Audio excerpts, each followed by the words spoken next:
happy like our first tour was doing that, like the sort of like independent venues that are, I mean, you just show up and there's always someone there that's nice. Hard to do, like to actually feel like I'm going to go bananas on this stage. It's hard. But it's so fun, and you can't do that without the small rooms that exist. So, REDOLENT. Is that how you say it? REDOLENT. REDOLENT. That's cool. That's really I cool. think American people say redolent. REDOLENT. Where did the name come from? It's the word for when you smell something and it takes you right back somewhere. Oh, that's cool. It's almost like reminiscent, something that reminds you of but it's a got time like, or a place or a thing. It's got like smell connotations, the word. So I feel like it's the word for that. So obviously you guys are Scottish ambassadors for 25, IVW 25 this year, and you know, thanks so much for being a part of this. We really appreciate it, and it's obviously really nice to get to know the artists before they actually, you know, jump into the week and represent us. What's this role mean to you, and why do you think it's important to highlight the independent venues across the country? I mean, we've been doing this for so long, like 13 years. Wow. I mean, you have to start in these venues. You need to have people kind of take an interest in you that work in them. You know, that helps so much when you start like doing the little circuit in your own town. And someone who works at one of the venues will be, oh, I like that. And then they'll pass on your name to someone else. And all of a sudden people are like asking you to play things. And then you can do it outside your own week. You get to go to Glasgow or wherever, you know what I mean? It really is amazing to go through that process and work so hard doing that. And then 10 years later, people to get in touch with us and say, oh, do you want to represent that? You know, it's really cool. I suppose you've got to start somewhere, and it is these venues, the smaller venues that like are intimate, and that there's a lot of people that from a community that make these venues. And like you said, you end up even going from like Edinburgh to Glasgow and seeing that there's similar communities there. You've probably seen that across the country as you've toured as well, that there's a lot of close-knit communities, but they love the music that they go and see. You know, the venues I used to go to when I was like a child. Yeah, exactly, Go to those venues all through the UK. And get this kind of feeling of like there's loads of like people have like almost like grown up. Gigs at these places. I always see people that just seem to be there because that's where they go. They might not even like know the band. Yeah, exactly. Because they go to that venue. Yeah. And it's really passionate. There's like really, really passionate like music fans a lot of the time. I get kind of like struck by that. It's cool. I don't know if you guys feel this, but like when you've started, you know, you've gone to these venues as a kid and then you go and play them, like, you know, it must feel really, really strange, but like kind of like full circle, like you've watched bands that you've loved in these tiny venues and like, you know, in Scotland, and then you've gone and actually played them and it's like, wow, like this is really cool. So yeah, I bet you guys kind of, I don't know, do you guys get that feeling, like, you know, that full circle kind of like, you're playing bigger venues now, but like when you did start to do that, obviously. It was like a huge deal when you're like 13, 14, you go and see a band in a venue. It seems like a massive deal, and then to get like 5 years down the line and be there is really, what's the word, like satisfying. Yeah, it's really rewarding, I think. Very rewarding. How do you think these kind of spaces have shaped your journey as musicians, and like the way you write and like the way you perform? I know last year you went on like a mini tour and you played Norwich Arts Centre, which is one of ours, a Yes Basement as well, and the Black Prince, I think, as well. I remember it was the first one. Yeah. We were touring with Hamish Hawk. Right. It was, yeah. He did an independent venue thing tour. I don't know if it was for the actual week. Yeah. At the right time, but it was for loads of independent venues. It was sponsored by it. Nice. Yeah. So it was somebody, but were you supporting, or was it? Yeah. Oh, nice. Yeah. So what was that like? Like, what was that experience like? So cool. Yeah. That's what we'd been working towards doing for like 10 years. We still hadn't been like away until then on a tour. Yeah. More than a week. So it was a really big deal for us. Oh, great. Yeah. Really enjoyed it. Yeah. It's good fun as well. I'm happy like our first tour was doing that, like the sort of like independent venues that are, I mean, you just show up and there's always someone there that's nice. And, you know, it's just good. I like it. Yeah. They all seem like they had a lot of lore behind them. I feel like you walk in somewhere with a scene and, you know, the staff are there and they know what's going on in that place. And they're all like similar but a wee bit different. Right? It was really cool to just do it. You're only there for like a night, but to take that in and get a taste of like the vibe in this place and then how it's different from the vibe in the next one. I loved it. Yeah. It's really cool. Yeah. I feel like we made a video about it where we kind of just filmed a little bit from each night in the venues and like took photos and that. Yeah. Oh yeah, I think I saw that. Yeah, I think I had a little peruse of your Instagram, and I think I saw that, and I was like, oh, that's really cool. Like a 1 second like video of something and stuff, and then it's really good to capture that, and I feel like a lot of people at those venues are often like really friendly, and they want to, like, when you're standing at like the merch table or whatever, they want to come over and just speak to you, like not even if they want to buy merch, they just want to like actually have a conversation with you, which is really nice. Yeah. So obviously, like, independent venues take quite a hit a lot of the time because they're really small and often they can't get the funding to like keep them open. And obviously with COVID, that was quite a massive thing. You know, it closed a lot of venues across the country, unfortunately. So what do you think can be done to ensure their survival and growth in this music industry? Well, I think the funding, you've got to keep going with that, you know, like try and... It's usually the first thing that goes because, I don't know, they must think, we can lose that. But it makes a huge difference, you know, to young bands. Like, a lot of young bands just, you can't, like, quantify it, but I suspect that when places like that shut down and you remove the kids going and meeting each other and talking about stuff they've seen, I think when you remove that, less stuff happen. It must do, you know, less stuff must happen. So you probably lose bands and music and art that just never happens because this stuff disappears. And, you know, we're all music people. Yeah, exactly. As well, and we know, like, obviously what our whole lives revolve around it. So what else? Well, what's more important than funding these places? I think you've got to keep talking about that and keep whenever there's petitions or whatever, just keep shouting about it. Like, these places need money. You need to like support this stuff because, you know, what's the point of life if it's not you know, art? So I think that, and then just go into them. You know, you just get out and go and see what's happening around you in whatever venues are near you. Just go and check them out because they're always cool. You know, they have longevity for a reason. You know, you'll go there and it'll be cool and you'll enjoy it probably. I think just go there and shout about them. I think and taking a punt on bands that like you might not have heard of before, and definitely. Yeah, definitely. Like they're always like kind of curated by a group of people. Exactly. You know, they'll bring in stuff that it's almost like a DJ. You know, like the bookers. Yeah. They have like taste that they want to like put out. Yeah, so, exactly. You know, that's cool. Just if you get involved in that kind of thing and see, I like the stuff this venue puts on, you all of a sudden you become like involved in it and you're a regular and you're seeing all this cool stuff that you like. Yeah. And a lot of the time, like you said, like you don't necessarily just become involved as a musician, like playing these venues. You become involved, like people can then go to venues and then be like, actually, I really like it here. Like I could then become a promoter here, or like I could then like become bar staff here or whatever, or I could be a merch person for a night. And a lot of venues like this like will take on people for like disco shifts and things like that. So I think it's important to do that as well. So yeah, they can open doors in that sense, like a professional sense, and like, you know, obviously in an artistic sense, which is really cool. So obviously, like we said before, you guys have had to start somewhere before achieving success and, you know, and then winning big awards. So what role do you think independent venues play in fostering new talent and promoting the local music scene that might otherwise go unnoticed? That's where the bands that come through get shouted about, and that's where people go and speak about them, and that's where you kind of do your practicing, and it's like kind of becomes your workplace as well. If you're a young band, that's where you take the first your first gig's a nerve-wracking thing, and you'll never forget it probably. Maybe your first 10 or 20, and they're always in these places. You know, you've got to learn, you've got to be kind of get involved in the scene. Pretty much every musician has to start in smaller local venues. You know, you can't just jump straight to like the Hydro or something, you know, right? So I think that, you know, really it's essential to be there for people to just like start off.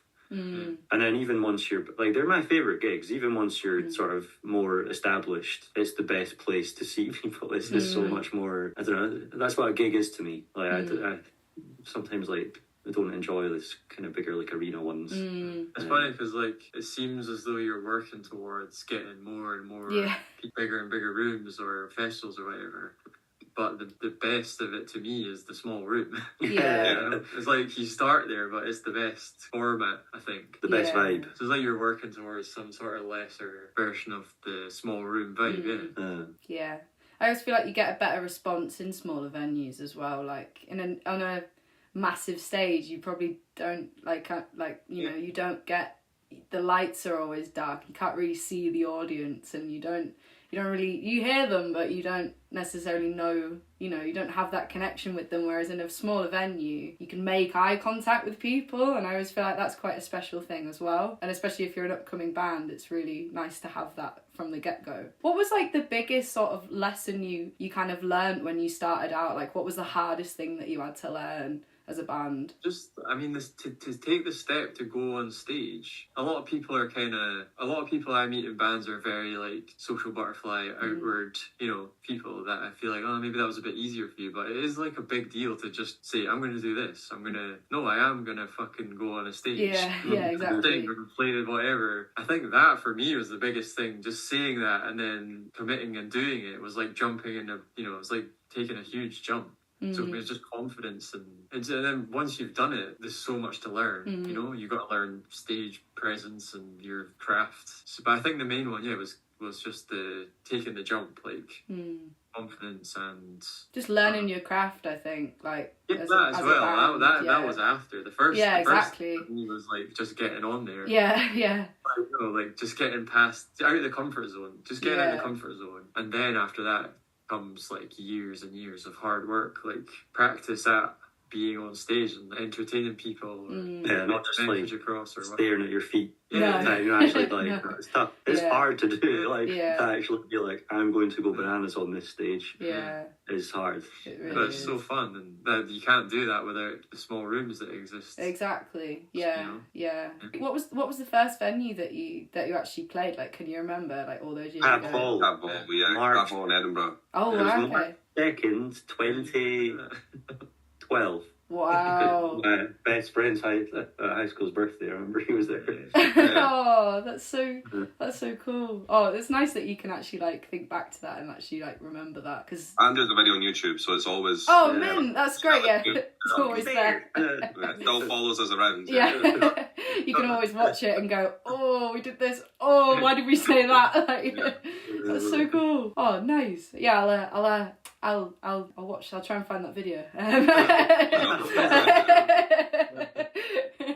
Speaking of filmed, concerts and things like that. So obviously we know that you guys were formed before COVID, but then obviously bands had to kind of go online during COVID because there was a lack of gigs. You really had to like keep your followers and your fans through social media. So do you think the rise of streaming platforms and large scale venues has had an impact on smaller venues, and like how do independent venues remain relevant in today's digital age? I know you guys mentioned like you did a video montage and that really helps as well to like spread awareness, but yeah, how do you think that they can remain relevant? Like we got really, what did we do? We sort of disappeared into the studio. We had a bit of a reset. COVID. We've kind of built a bit more of an audience in the last 3 years anyway. Yeah. It didn't hit us so hard in the... there was not many people there at that time, so it wasn't that bad for us. Kind of like, we did work in COVID that then kind of got some people interested in Right, okay. But the people we knew, it was hard, I think, seeing... The people we knew that had audience seemed to just have to stop. Yeah, the amount of stories that I've heard of like bands that were just about to like interact, like a big tour, just something that really meant something, and then they had to just stop and sit in their house, and it didn't come back when after sort of COVID, the lockdown stopped. Stuff. I don't know. I don't have a solution. It's just hard. I think like the kind of digital and the social media, like I think it's time to accept that's just part of it now, and maybe like it's you can use it to your own. You've got your own aesthetic and the way you want your stuff to look. It can be quite an enjoyable thing.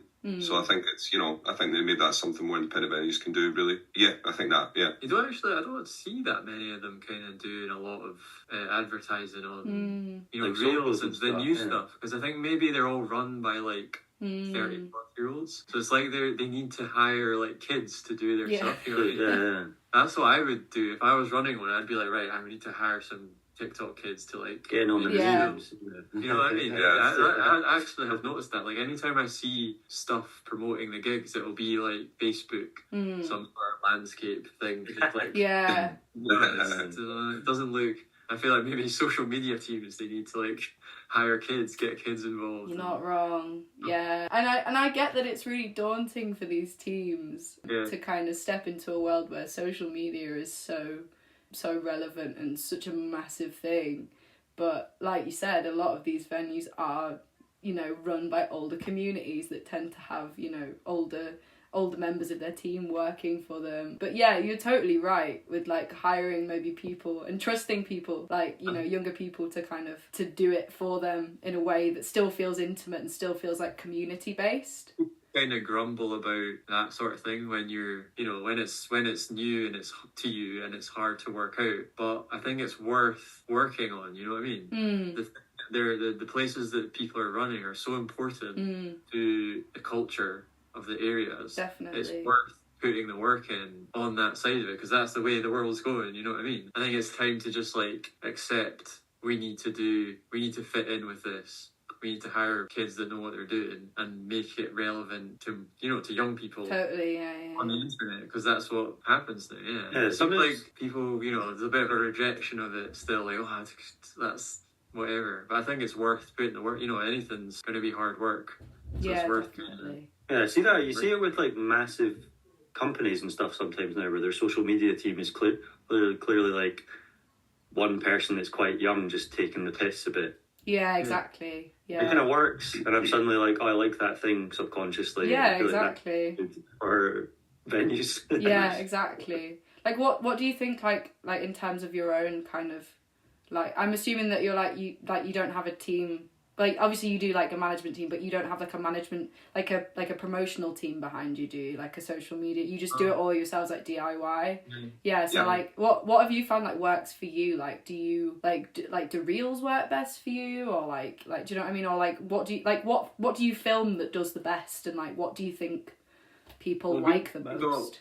We were on a label who kind of sat us down and gave us to talk about TikTok and stuff, and like forced us in, because we were kind of like that initially. I'd be like, oh, I don't really understand that. Yeah. But so it was worth it, you know. You get a lot of eyes on you if you start doing it right and actually playing ball with it. And it's like any medium, you know. It's any medium that comes up, you can have fun with and kind of tailor your creative output to this new medium and make it exciting for yourself. And the kind of like keep it is, because it kind of got a bit like intense. But like I felt like what worked the best was of course like the reels and the looking at stuff that's trending and like try to work out how you can like tap into, you know, what's happening at the moment, and like look at where you try and sit down and put a bit of work into like thinking what's doing well and what do I find the least objectionable that I can fit my stuff into doing, and then go from there. And then after a while you just think, you get to I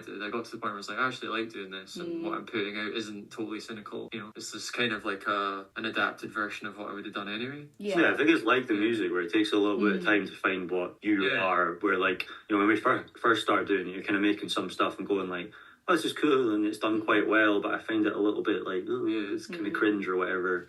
So you'll try something else, and then you keep trying stuff until you just find something that you like and does kind of well. Yeah. I suppose it's like, you know, like independent venue communities, it's like the same sort of thing. You build a community online that then feels very, you know, close-knit, and like everybody obviously clearly likes to follow you and likes your content and likes your music, and it, you know, they go hand in hand really. So I think, yeah, if like more venues can kind of embrace social media and embrace an online community, then it would feel even more like a community online as well as like face to face. Just finally, as ambassadors for IVW, you'll, you know, throughout the week you'll no doubt be encouraging others to support independent venues, and you know, and you have on this call. How do you see the relationship between local music scenes and the broader music industry evolving in the coming years? Like, what do you think is in store for independent venues? I mean, they're always going to be needed and necessary, and there's always going to be, I think at the core of music, that is what it is. It's easy to get, with the scale of the internet, it's